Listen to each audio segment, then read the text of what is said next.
India और पाकिस्तान का इतिहास बहुत कॉम्प्लिकेटेड है, लड़ाई झगड़े और शक से भरा हुआ। यही राइवलरी उनकी मिलिट्री पावर में भी दिखती है, जहां इंडिया का पलड़ा भारी है। ग्लोबल रैंकिंग्स में भी यही दिखता है।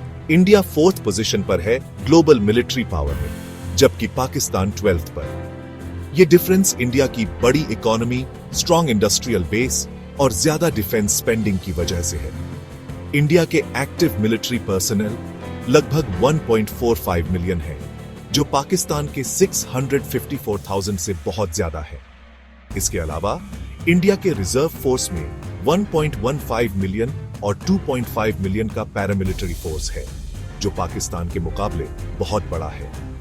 इससे इंडिया को किसी भी लंबी लड़ाई में फायदा मिलता है। सिर्फ नंबर्स ही नहीं, ट्रेनिंग और इक्विपमेंट की क्वालिटी में भी इंडिया आगे है।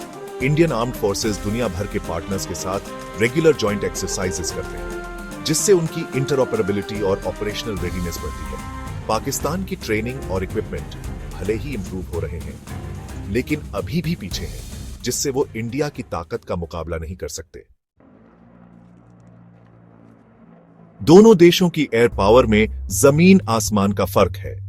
इंडिया के पास 2229 एयरक्राफ्ट हैं, जिनमें 513 एडवांस्ड फाइटर्स हैं, जैसे रफाले, Su-30 MKI और खुद का बनाया तेजास। पाकिस्तान के पास 1399 एयरक्राफ्ट हैं, जिनमें 328 फाइटर्स हैं, मेनली JF-17 थंडर और पुराने F-16 वेरिएंट्स।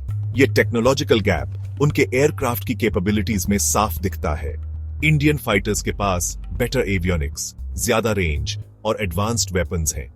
इससे इंडिया को किसी भी लड़ाई में एयर सुपीरियोरिटी मिलती है, जिससे वो डीप स्ट्राइक्स कर सकते हैं और एयर स्पेस को कंट्रोल कर सकते हैं। नेवल कंपैरिजन में भी इंडिया आगे है। इंडिया के पास 2 एयरक्राफ्ट कैरियर्स हैं, जो पाकिस्तान के पास नहीं है। इसके अलावा इंडिया के पास 13 डिस्ट्रॉयर्स, 18 सबमरीन्स और टोटल 293 वेसल्स हैं। पाकिस्तान की नेवी, जिसमें 121 वेसल्स हैं, इंडिया के सामने कमजोर है। इससे इंडिया अपनी सी पावर को दूर तक दिखा सकता है और इंपॉर्टेंट सी लेन्स को कंट्रोल कर सकता है। दोनों देशों की ग्राउंड फोर्सेस में भी इंडिया क्वांटिटेटिवली और क्वालिटेटिवली आगे है। इंडिया के पास 4201 टैंक्स हैं, जबकि पाकिस्तान के पास 2627 है। यही फायदा आर्मर्ड व्हीकल्स में भी है।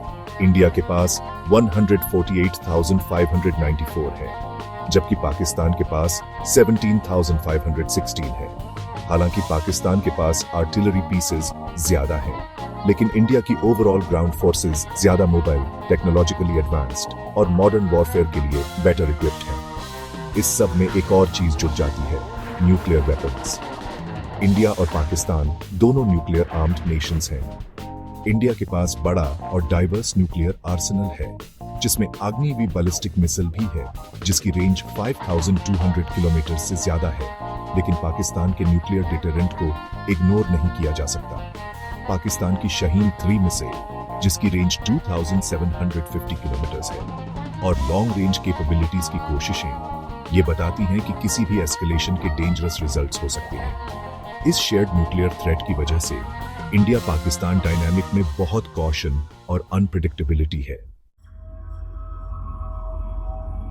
डिफेंस स्पेंडिंग का डिफरेंस मिलिट्री इंबैलेंस को और बढ़ाता है।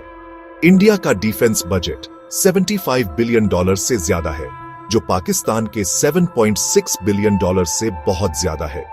इससे India modernization, research and development और कटिंग एज वेपनरी खरीदने में रशिया, फ्रांस, इजराइल और यूएस जैसे देशों से इन्वेस्ट कर सकता है। हाल ही के जियोपॉलिटिकल इवेंट्स ने टेंशन्स को और बढ़ा दिया है। पहलगाम, जम्मू और कश्मीर में हुए टेररिस्ट अटैक में 26 सिविलियंस मारे गए।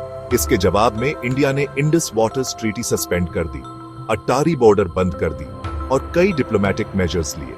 पाकिस्तान ने भी सिमिलर एक्शंस लिए, जैसे सिमला अग्रीमेंट को पॉज करना और मिसाइल टेस्ट्स करना। ये घटनाएं रीजन में पीस की फ्रैजिलिटी दिखाती हैं। हालांकि पूरी तरह से वॉर होने के चांसेस कम हैं, लेकिन मिसकैलकुलेशन और एस्केलेशन का खतरा हमेशा बना रहता है।